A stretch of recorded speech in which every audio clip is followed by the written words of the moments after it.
Provavelmente daqui a 9 dias será realizada a sabatina na comissão específica do Senado, sabatina com o indicado por Lula para a vaga de Lewandowski no Supremo, o advogado Cristiano Zanin. E o Alcolumbre deu esse sinal, Rodrigo Pacheco ouviu isso do Alcolumbre, tornou pública a intenção de que seja no dia 21. Portanto, na quarta-feira da semana que vem. E até lá, claro, o Zanin faz aquele périplo. É uma coisa um tanto quanto constrangedora, né? Quando o indicado vai ao Senado. E não é nem que ele conversa com grupos, ele visita gabinetes. E muita gente ali tem processo no Supremo, ou tem risco de ser processado, há uma denúncia que pode virar no processo, o sujeito pode se tornar réu, a denúncia pode ser aceita, né? E essas pessoas têm interesse, portanto, no que cada ministro do Supremo fará com relação a isso e aquilo, particularmente com relação aos seus processos individuais. Então é um negócio constrangedor, não deveria ocorrer. Ocorreu com todos, todos vão lá, fazem o beijamão e pedem o apoio e ficam sujeitos, claro, à contrapartida. Claro que eu apoio, aliás, espero que o senhor esteja lá quando for decidida aquela questão, ao interesse meu ali, aí, sinceramente, aí suja tudo. Fica uma coisa promíscua, né? E todos fizeram esse caminho, vão lá, tal. O Senado é quem confirma, quem diz sim ou não a indicação, só disse não lá no governo do Floriano Peixoto. E o Floriano Peixoto não teve dúvidas em ele fechar o parlamento e ameaçar o Supremo, né? Mas era um outro momento, né? Segundo presidente da República Brasileira, sucedeu ao Deodoro, e o Deodoro renunciou, né? O primeiro presidente brasileiro renunciou, e os dois primeiros foram militares, né? Então, nunca mais disse não, em todas as circunstâncias, numa situação de democracia plena, ditadura, o Senado sempre disse sim. Sempre chancelou a indicação do presidente. E nos últimos tempos, porém, um Senado com mais poder, um Congresso com mais poder, o que é normal e ótimo, né, numa democracia, que o Congresso tenha poder, tenha independência, mas, por outro lado, ninguém conseguiu impedir esse périplo, impedir essa situação constrangedora, né, do indicado ir lá. Não deveria. Falou, não tem contato, virá no dia da sabatina, responderá às perguntas e depois o Senado decide se é sim, se é não, não é? Essa coisa de fazer campanha é ruim porque há interesses em jogo e esses interesses depois podem até não ser atendidos, né? Mas fica a expectativa e uma cobrança prévia, né? Claro que eu apoio, espero, e é sempre assim, não é? Olha, eu apoio, mas... Não tem mas. Claro que eu apoio e espero que quando o senhor estiver lá, que seja decidida aquela questão, porque com o seu saber jurídico, né? Com a sua decência, eu sei que o senhor vai tomar a posição correta, quer dizer, já vira uma cobrança a priori, né? Uma expectativa ali de que sim, claro que eu votarei no seu nome, apoiarei e aprovarei o seu nome, vem acompanhado de um aguardo o seu favor lá no Supremo. Tem de acabar com isso. Bom, mas isso tem sido parte, repito, todos que estão lá passaram por isso. Mas o fato é que chama a atenção a reação, inclusive dentro do PT, em movimentos que apoiam o PT, que apoiam o Lula, Porque há uma reação da oposição que já era esperada, né?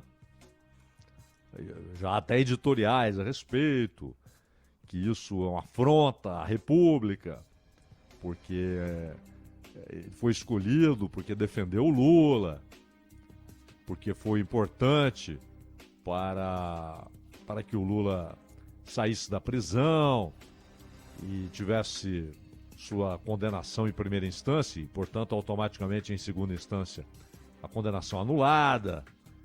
E o Zanin sabe que teve essa importância, o Lula publicamente reconhece essa importância, a ponto de ter contrariado um compadre, um amigo, que é o sogro do Zanin, o Teixeira, Roberto Teixeira, que por questões ali do escritório de advocacia não tem mais relações com o genro e não apoiou essa indicação.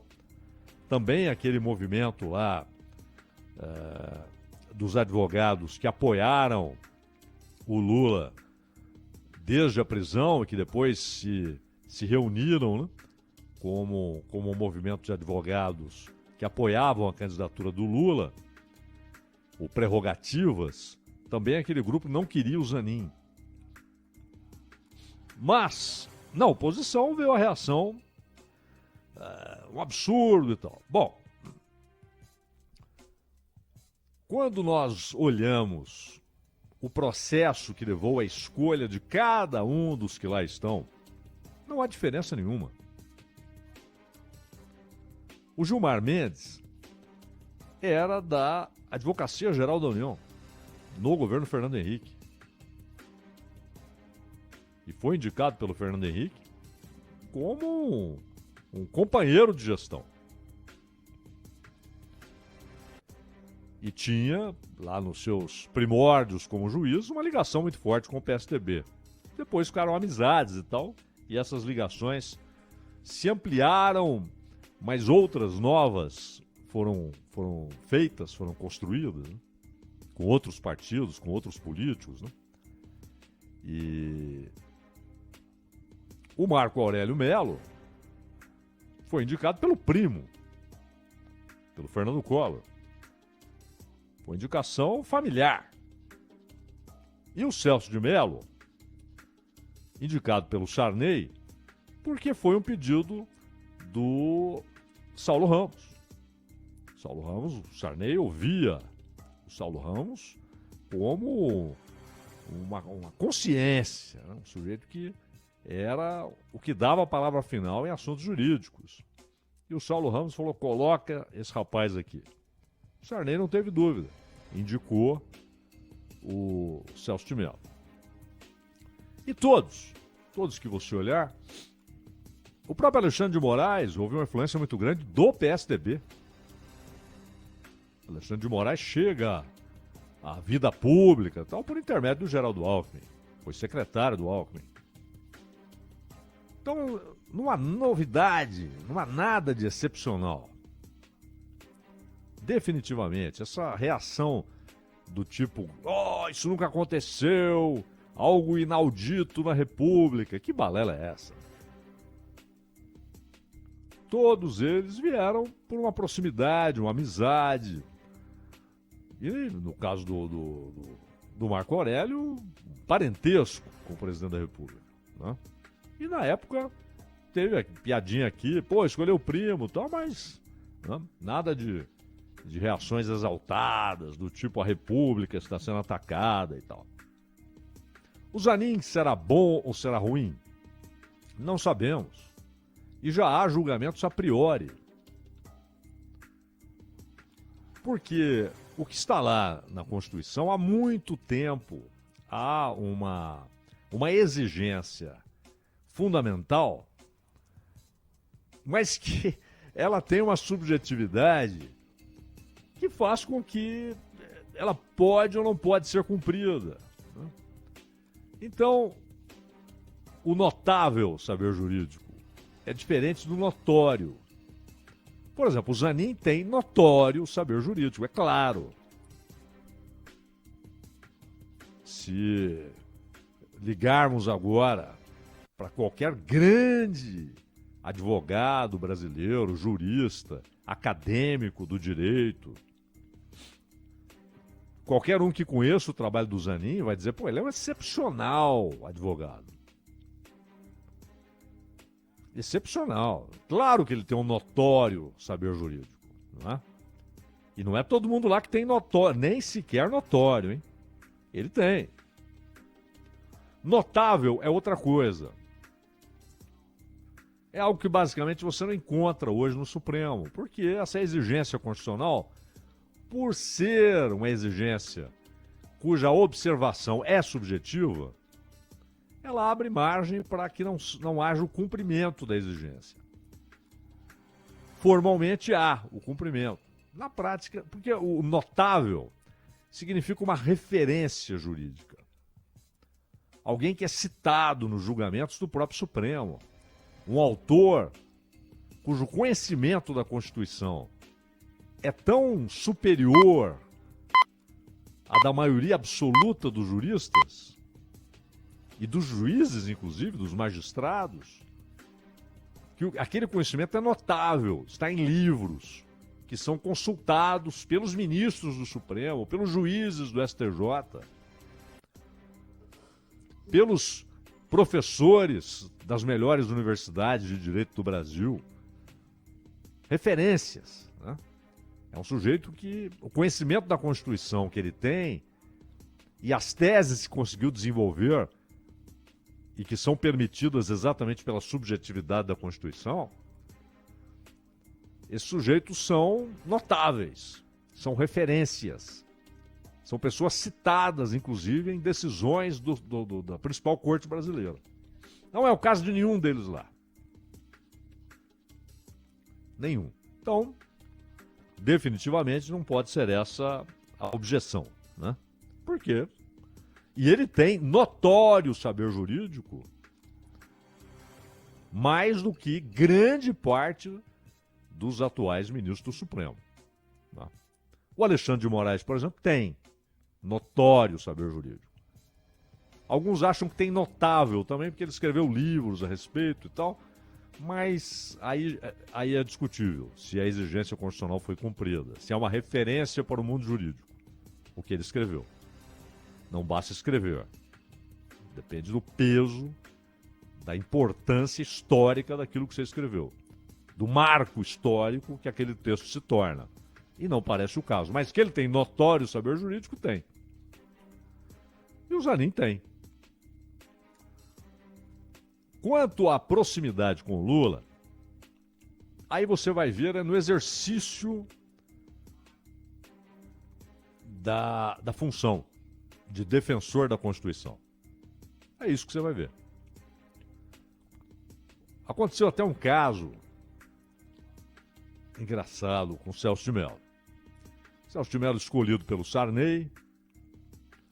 O Brasil tinha áreas assim,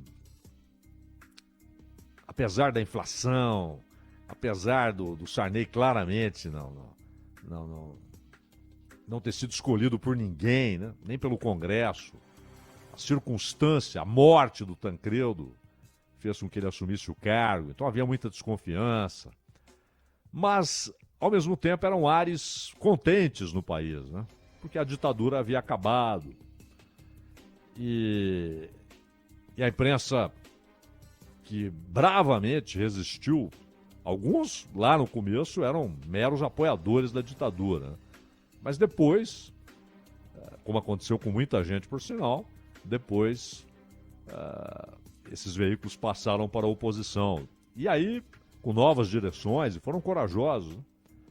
Mas já no governo Sarney você tem a possibilidade de exercer até ao limite a liberdade. Você tinha essa possibilidade.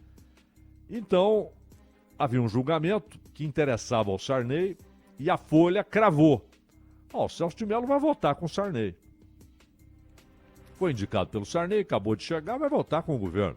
Pode dar esse voto aqui como do governo. O governo ganhou. Porém, o Celso de Mello votou contra a posição do governo. A posição do governo saiu vitoriosa no julgamento. Mas o Celso de Mello votou contra. E aí ele liga para o Saulo Ramos. E disse que votou contra. Teria dito, pelo que contava o Saulo Ramos, teria dito que votou contra porque a Folha disse que ele ia votar a favor. E aí ele quis demonstrar a sua independência e votou contra. Mas teria acrescentado, segundo o Saulo Ramos, teria acrescentado nessa conversa que votou contra também porque já sabia que o governo ia ganhar. Então não tinha problema. Ele votava contra, né? Desmontava lá a afirmação da Folha de que ele votaria a favor, mas o governo ia ganhar, então estava tudo em casa, tudo bem. E o Saulo Ramos, enfurecido, xingou o Celso de Mello. E rompeu definitivamente. Pô. Porque o que é isso? Você votou porque um jornal disse que você ia votar de um jeito, você votou do outro porque o jornal disse que você ia votar de um jeito. E ainda liga para dar explicação. Mas houve casos em que a atuação do juiz foi contrária aos interesses do governo. O juiz indicado, o caso do Joaquim Barbosa, né? No episódio Mensalão. Claramente, aquilo contrariou expectativas, etc. E ele fez muito bem, porque ninguém está lá como funcionário do governo. E uma coisa é uma gratidão pessoal, mas essa gratidão pessoal não pode determinar seu voto. Até porque cada um deles lá está para defender a Constituição. Para mais nada.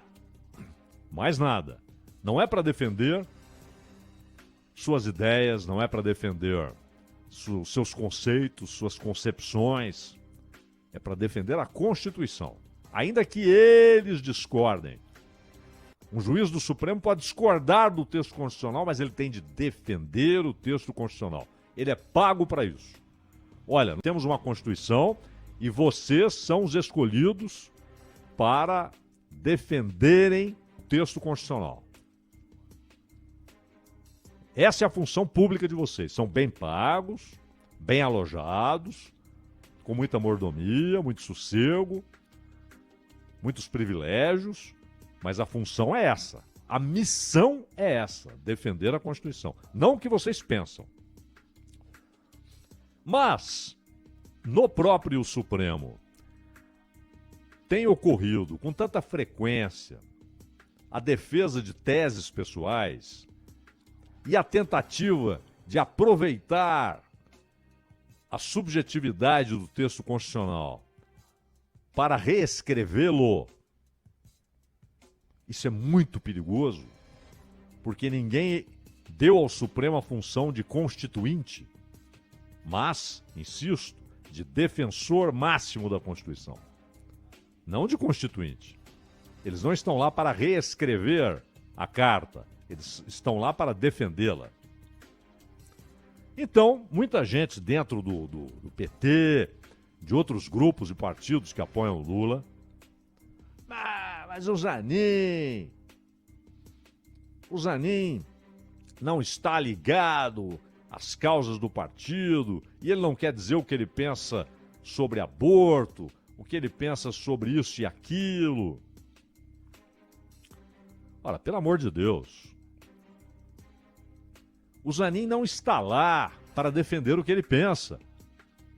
É correto quando ele diz, não importa o que eu penso. Importa o que a Constituição diz. Porque a dificuldade para compreender o elementar do funcionamento da República, do Estado de Direito, da democracia e, portanto, das funções do Supremo, do Congresso, do governo. Todas elas definidas pela Constituição. Por que querem militantes? Ele não é um militante, ele é um advogado. E como advogado, a função dele era, e é, que ele ainda é advogado, e o seu escritório continuará funcionando, com a sua esposa, inclusive, é defender seus clientes e ideias nas quais ele acredita. Não defender pautas partidárias. Ele é indicado do Lula, então ele tem que apoiar as posições do partido do Lula. Ou apoiar as posições dos partidos que apoiam o Lula, do PSOL, do PCdoB, do PDT. Claro que não. O maior advogado do Brasil, da história brasileira, não quer dizer o melhor, né? Claro, o Brasil tem uma história de advogados formidáveis, né? Felizmente. Mas o mais importante do ponto de vista político, que é o Sobral Pinto. Um católico, não tinha qualquer ligação com o comunismo. Pelo contrário, rejeitava o comunismo como ideologia e, particularmente, o comunismo marxista. E esse sujeito fica sabendo que Luiz Carlos Prestes havia sido preso pela ditadura varguista. O que ele fez? Foi lá. O Prestes inicialmente resiste. Pô, esse cara não concorda com as minhas ideias. Até que ele percebeu que aquele advogado não tinha de concordar com as ideias dele. Tinha de concordar com a defesa da liberdade e lutar contra a ditadura proto-fascista que estava instalada no Brasil, no varguismo. E ele defendeu Prestes. E a sua defesa foi fundamental. E o Prestes passou a ter um respeito gigantesco por Sobral Pinto. Nos anos 50, um grupo de militares tenta impedir a posse de Juscelino, um grupo de militares defende a posse de Juscelino.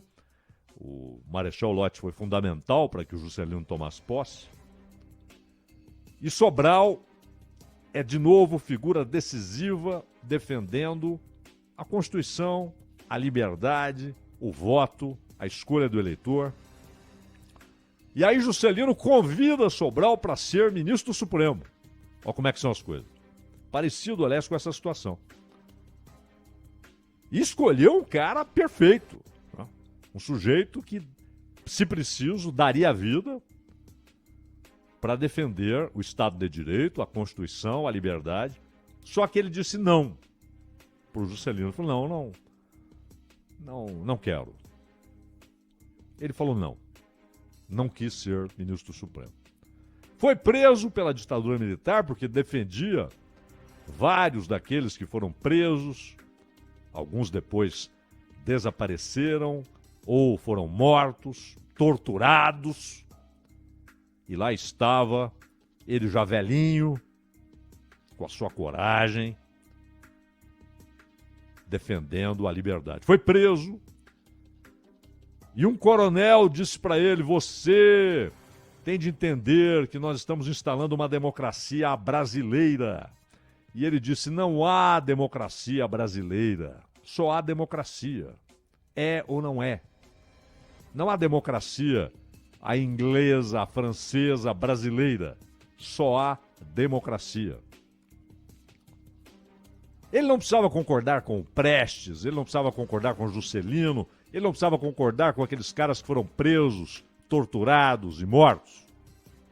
Mas ele tinha como função primordial da sua vida defender a liberdade e, portanto, atacar a opressão, as ditaduras, os mecanismos opressores, as prisões arbitrárias.